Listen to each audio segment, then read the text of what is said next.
Georgia, where east meets west. Tamerlane. Part 1.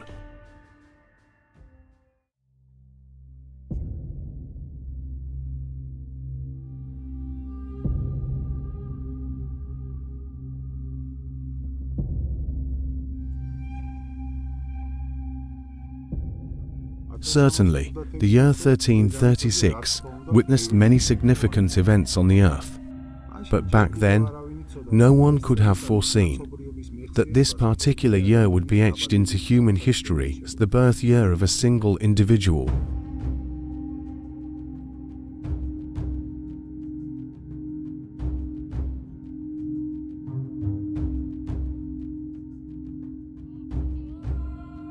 He was neither a prince nor a descendant of a noble lineage. Therefore, his arrival into this world went largely unnoticed, even in such a remote place as the village of Kojilkar in Mawar, situated between the Sir Darya and Amudarya rivers. Many were even unaware that a son had been born into the family of a Turkicized Mongol of moderate means, a son who would later turn all of Asia upside down. The newborn was named Timur.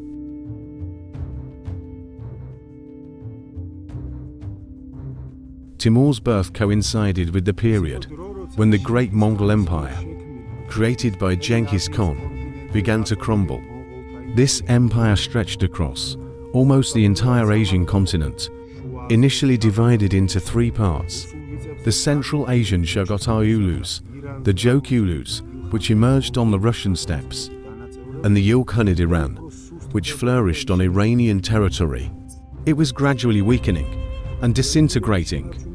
A return to its former glory became impossible, neither by the blade nor by the reforms of the Khans. The thrones of the Jokulus and the Ilkhanid Iran were one after another occupied by incompetent Khans, while internal strife in the Central Asian Shagotayulus resulted in much bloodshed. The days of the nomadic Mongols' greatness were numbered. Settled peoples were gradually freeing themselves from their exhausting and barbaric yoke. If one were to imagine what the nomadic Mongol horde represented, it would become clear why its domination was a real disaster for to highly developed civilizations. The farmers whom the horde enslaved, the horde's troops, operating under strict military discipline, were divided into tens, twenties, hundreds, thousands, and 10,000s of strong groups. Nomadic warriors perpetually roamed with their families, who were transported in carts and on camels, loaded with their belongings and tents. They also drove from place to place their countless livestock, flocks of sheep and horses. The movement of such troops resembled the migration of peoples, and if foreign lands were conquered by wars, then it was not only a conquest, but also a settlement of these lands by the conquerors. The places they came to became deserted, as their livestock annihilated all beautiful gardens and fields on their way. The history of Georgia is, in essence, a history of struggle against nomads. Therefore, in the Georgian language, instead of the generally accepted word barbarian, the word valuri, which means those who came from the field, has taken root. This word refers to wild people wandering through the fields, for whom any land with fertile soil and pastures for livestock becomes their homeland. At that time, Georgia did not escape Mongol domination. But in the 14th century, the weakening of the Mongol Khanate was skillfully taken advantage of by George the Brilliant, the Georgian king. He liberated the country from almost a century of Mongol rule, managed to restore the former grandeur of the era of King Timur, united the country and subjected it to law, once again turning it into the most powerful state in the Caucasus and the Near East. The distinguished position of the state of Georgia at that time is well illustrated by the address of the Egyptian Sultan to the Georgian king. George, the best of the kings, and the Orthodox Sultan of Georgia, ruler of foreign treasures, friend of Rum and Iran, successor of the Ionians, praiser of the shrines of Jerusalem, supporter of the Christians, helper of the Roman popes and a friend of sultans and Muslims. Despite the minor wars with neighboring states and the Black Death raging around the world, the development of Georgia continued peacefully until the 80s of the 14th century, and perhaps the cultural development of Asia would have continued just as successfully if not for the appearance of the man whose birth our story began with and whose life is a vivid example of how the fate of history is sometimes decided by individuals. In 1336, at the time of Timur's birth, the Shugot Ayulus, divided into Mogulistan and Mawar-Anar, was torn apart by internal strife. The Mongol hordes, guided by old nomadic customs, permanently attacked their fellow tribesmen in Mawar-Anar, who had long before adopted a settled way of life. The Barlas, Timur's native tribe, had already converted to Islam, forgotten about Mongol traditions, settled near Samarkand and spoke Turkish among themselves. Timur's personality was formed in an environment of brutal bloodshed, and since childhood he was used to murder, pogroms, and use of any means for achieving his goals. As a teenager, Timur gathered a group of the Barlas bandits like himself, who mercilessly robbed caravans and nearby tribes. He had no equal in cunning, and when his own uncle, the Noindumin of the Barlas, found himself in trouble, after being defeated by the Mongols and fled, Timur humbly appeared in front of the Mongols and took his uncle's place. However, after some time, he turned against the Mongols, but being defeated, joined the Borkul Emir Hussein. They began to wander together, supporting themselves by robbery and piracy, even accepting requests to take part in other people's battles as mercenaries. In 1363, in one of these battles, Timur was badly wounded, his left upper limb began to atrophy, and he began to limp on his right leg. Hence the nickname Lang, which means lame. After what happened, Timur and his already strong group returned to Mawar-Anar, finally destroyed all his rivals, including his former companion in arms, Emir Hussein, seized Samarkand and married Saraymok, a descendant of Genghis Khan.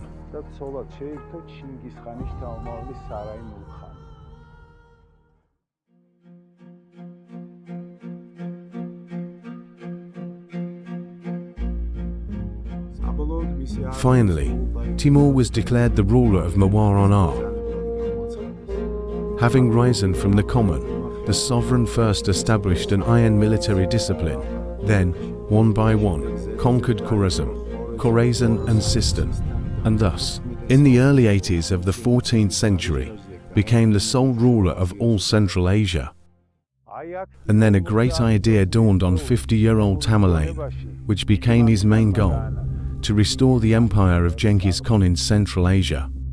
The conditions were just right to achieve the set goal.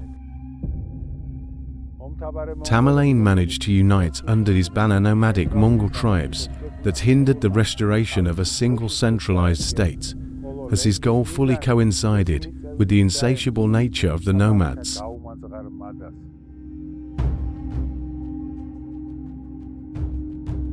The threat of an attack on the civilized peoples of Asia, who had embarked on the path of revival after liberation from the Mongol yoke, arose again, relying on the destructive military power of the tribes subjected to him.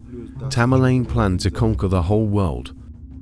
Tamerlane's boundless ambition is perfectly revealed in his famous saying, "The world is not worth being ruled by two sovereigns." His title, meaning happy owner of the confluence of constellations, emphasized the dominance of the owner of the title over everything and everyone.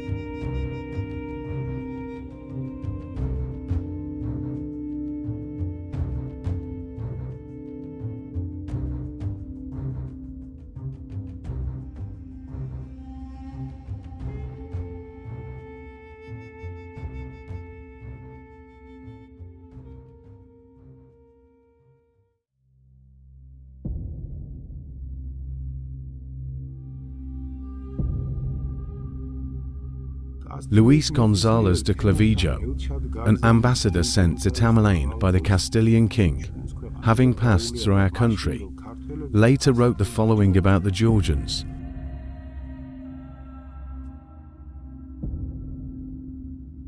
The Georgians are people of good physique and with beautiful features. Their faith is Greek, and their language is special.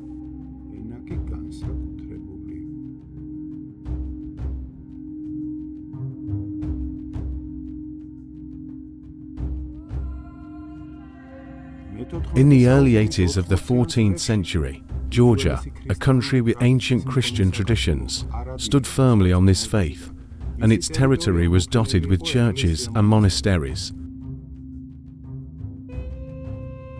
In the country with well-developed agriculture, orchards and vineyards flourished on fertile land. Sedentary cattle breeding was developed in Georgia as well. The country was connected to the external trade system by caravan routes to the Golden Horde in the north, to the eastern countries in the south, and to the cities of northern Italy in the west. By well-maintained roads, Tbilisi was connected to the main highway, connecting the west with the east.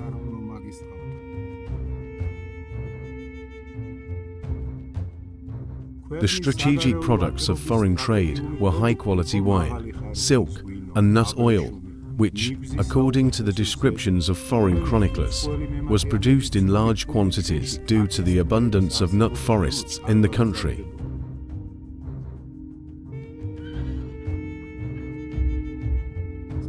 Horses of the best breeds, specially trained and prepared for military operations, were also exported from Georgia. As the Georgian state was arranged on a military basis, the ruling class of the state consisted of military aristocrats. According to the strict hierarchical discipline, all aristocratic ranks were subordinated to each other, and all of them to the supreme commander-in-chief, the king. The Trabzonian chronicler of those times, Michael Panaritos, particularly emphasized the multitude of fortresses and fortified towers on our land. He wrote that the country, with its mountainous landscape, looked like one big fortress.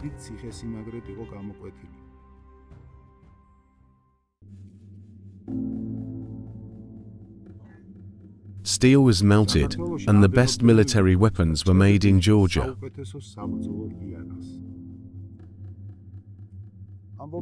It is said, the East and the West are so different that they will never converge, but the author of this truth overlooked Georgia, the place where sometimes peacefully, sometimes through wars, two completely opposite worlds intersected.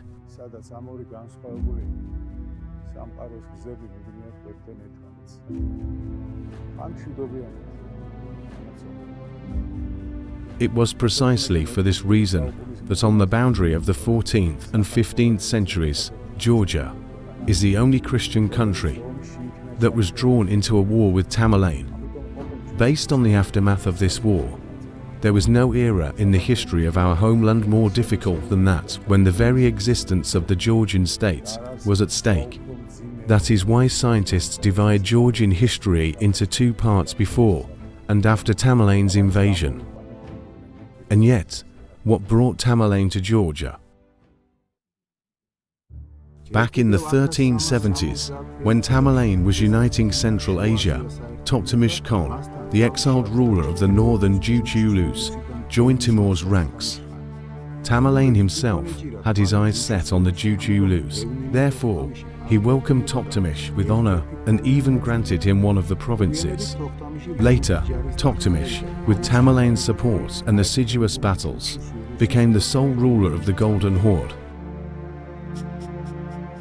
However, Tamerlane's hope that Toktamish Khan would become his loyal vassal was not fulfilled, and in the person of Toktamish, he found an equally cunning and treacherous enemy, as he was himself.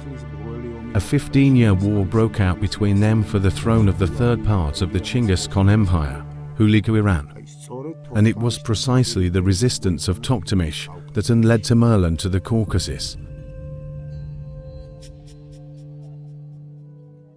In 1382, Toktamish Khan burned Moscow to the ground and moved his army towards the Caucasus Mountains, passing through the Daryal and Daraban gorges, invaded northern Iran, and plundered the wealthy city of Tabriz. Tamerlan himself had his eyes set on Iran. Therefore, he swiftly crossed the Amudarya River, along the way plundering Iranian cities, and in 1386 approached Tabriz closely. Having entered the city, he forced the inhabitants to pay ransom in exchange for preserving their lives. At that time, Tabriz was the capital of northern Iran and the royal city of the Jalarids. The Jalarid Sultan, Ahmed Jalaya, defeated by Tamerlan, hid the state treasury in the unscalable Alinja fortress and left his garrison with his own son to guard the fortress. Before fleeing to Baghdad, Ahmed sent a letter to Tamerlan with these mocking words: "It is true that I was wounded in the arm during the battle, but my wound does not hinder me from running." Tamerlan was enraged. His lameness was so widely known that the word lame was forever attached to his name. It will not be out of place to recall here how his historian Ibn Arabsha describes his appearance.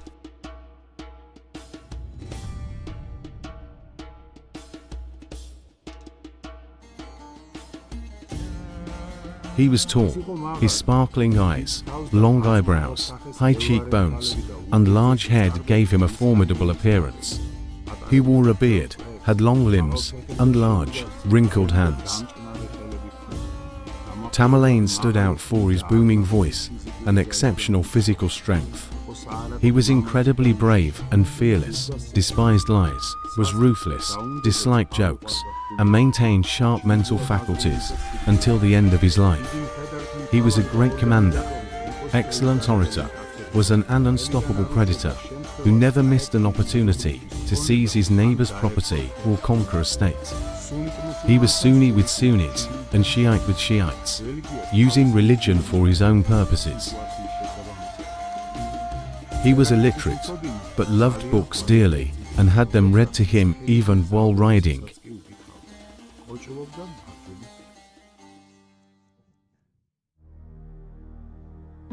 So, having reached Tabriz, Tamerlan for the first time considered Georgia as a strategic bridgehead in the fight against Toktamish.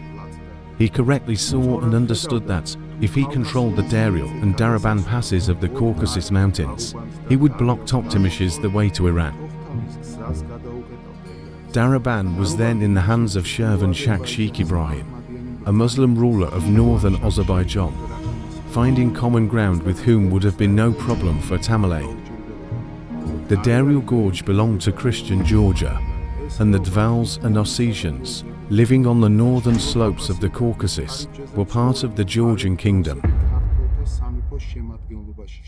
The influence of the Georgian monarchy was great over other North Caucasian peoples as well, who communicated with each other in the Georgian language and took part in battles under the Bagrationi flag.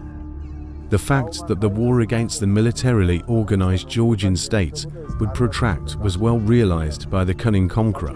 A military maneuver, which would solve the problem of the Georgians in one blow, was needed. Just then, Tamerlan was informed that King Bagrat was standing in Tbilisi with a small army. It was the end of autumn, and Tamerlan began to act. No one else would have dared to start a war on the brink of winter. But Tamerlan was not like others. At that time, the southern border of Georgia, from where Tamerlan invaded, ran along the Makrial Canyon. The city of Onis, the Lori Gorge, Shamkor, Kochi, and Kachin were subordinated to the capital of Georgia.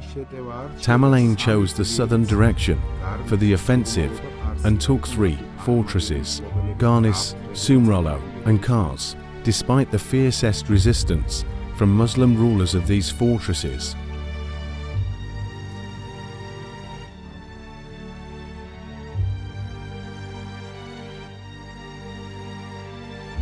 With the first snowflakes falling from the sky, Tamerlan burst into Masketi, crossed Trileti Algety without touching a single fortress along the way, and approached Tbilisi with his countless hordes. Tamerlane's chronicler Sharif ad-Din Ali Ezdi describes the weather of that bloody November thus: "The clouds were incessantly showering snow, the sky was silvery, and the mountains trembled from the frosty wind, just like the hearts of the cowardly godless enemies." It is not for the chronicler to judge the faithlessness of the Georgians and their fear of the enemy, but, apparently, that it had gotten cold early in Georgia, and the snow was falling incessantly. It was the end of winter in 1386, and the surrounded city was preparing for bloodshed.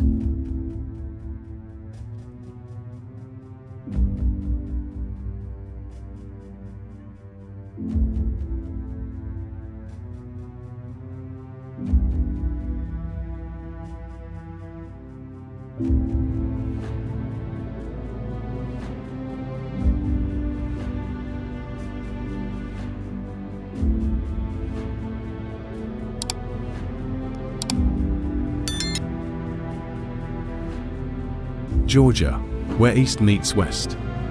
The end of the first series,